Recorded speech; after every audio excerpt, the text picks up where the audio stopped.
Okay, we're going to go over maxima and minima today, which maxima and minima refer to, in a parabola, the vertex, whether it's facing up or downwards. Okay. So in other words, if we have a parabola that's facing downwards, we have a max.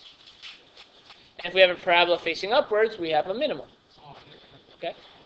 So with that information, we're actually going to be able to find the values. Now, we have the parent function here, or the theoretical model of standard form. And to find out exactly what the vertex is, anyone know what this form is called? Bradley. Very good. This is considered vertex form. So our goal today will be to go from the standard form to the vertex form. Now, just for argument's sake, anyone know what the last form here is called? Go ahead, Justin. Factored. Good. Now I'm going to ask you guys some questions. I want you to answer them. Anyone heard that, Arnold? Anyways. Standard to factored. How do I go from standard to factored form? Anyone know? We did it all in chapter 5. Whole chapter we spent on it. Except for the add. Simplify. Factoring. Yeah. To go from standard form to factored form, we factor. Makes sense, right?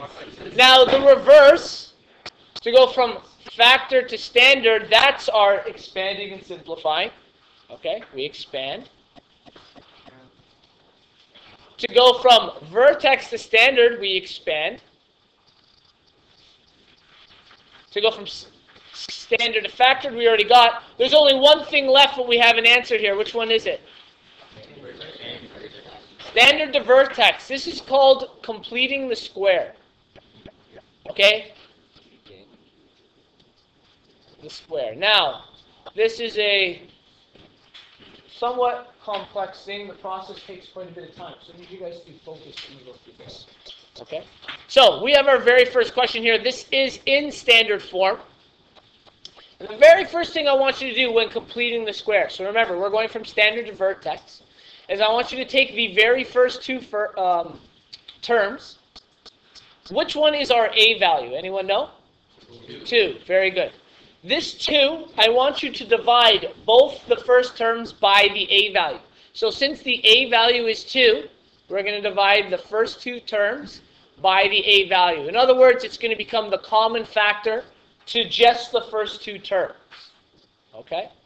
So, I'll highlight that. We only apply this to the first two terms. The constant stays on the outside. So then we're going to have y is equal to common factor 2 on the outside.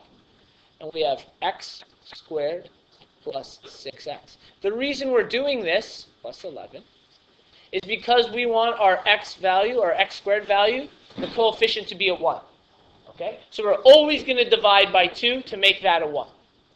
Okay, that's part of the process.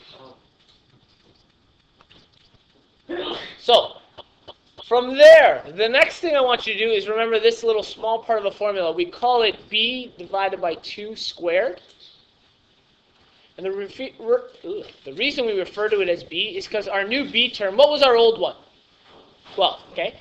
This b is referring to the new b term, which is 6. You're going to take that value and plug it into this formula here, b divided by 2 squared. So, we plug 6 divided by 2 in brackets squared. What do we do first? We divide. So what is 6 divided by 2? 3, good. And what is 3 squared? 9. Now, this 9 is very important because we're going to take the positive and the negative value of this 9. We're going to add and subtract 9 inside of these brackets here. Okay? The reason, that we do that, if I add and subtract 9, what's that equivalent to? Adding and subtracting 9. We put those together, what do we get? 0. So we're really not doing anything. Okay? To the equation, we're adding and subtracting. That's all it is like putting a 0 into it. But the reason we're doing it is because we're trying to find a perfect square trinomial.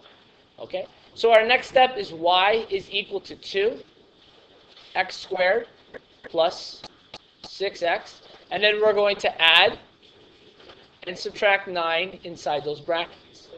Now, the next thing is we're going to take the negative value, so the negative 9, and we want to take it outside of the brackets. Well, according to distributive property, we're going to have to multiply by this 2, because technically, distributive property says this 2 needs to be applied to everything inside the brackets. So if I want to take something out of the brackets, I have to make sure to multiply it by the term in front of the brackets. So negative 9 times, what is that term? 2. Okay? When we go to take it out. So we'll be left with y is equal to 2. X squared plus 6x plus 9. Negative 9 times 2? Negative 18 plus 11. Okay? So we've taken it to the outside. Now, what's important here is inside this bracket, we've created a perfect square trinomial. Okay? I'm going to factor it the normal way we factor, and then I'm going to show you the shortcut to this, because we've made a specific one. Going through this process creates a perfect square trinomial. A perfect square trinomial is essentially when you square root the first and last term, the roots times 2 will equal the middle term. Or in other words, we're going to get a bracket with 2 terms that are the same, so we can just square it. Now, we'll actually go through the process of factoring it, just so you guys understand what we've done. Okay, so I'm going to do it in red. You don't have to do this step every time, but I want you to understand this. If we were to factor this, x squared plus 6x plus 9, what are the factors of the first term? 1x and 1x. Factors of 9? Good. And we know they got to add up to what? 6. So what are the 2 we're going to use? We're going to be multiplying by 3, so we'll get 3x and 3x, which will add up to our 6x. So our brackets will read x plus 3 and x plus 3. Now, it will always come out to that as long as we do this process correctly. Okay? That's what all those steps previous to this, putting this into the b divided by 2 squared, taking out the negative value, is always creating a perfect square trinomial. So, in other words, the other way we could have quickly factored this is to have taken the square root of the first term in the brackets and the square root of the last term. What is the square root of the first term? Just x. Square root of the last term? Just 3. Okay?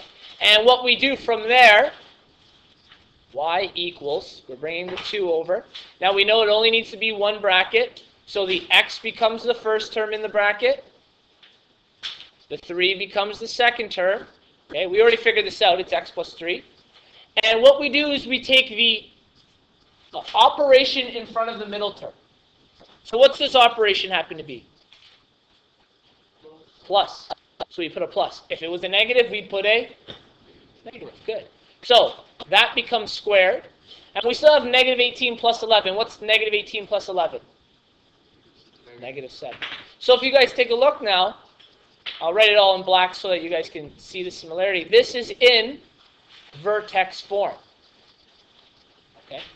Now, the part I did in red, in the middle, that factoring, you can do it each time, but again, the shortcut is to take the square root of the first and last term, put them in as the first and last term, take the middle term, bring it down, and it just becomes in one bracket.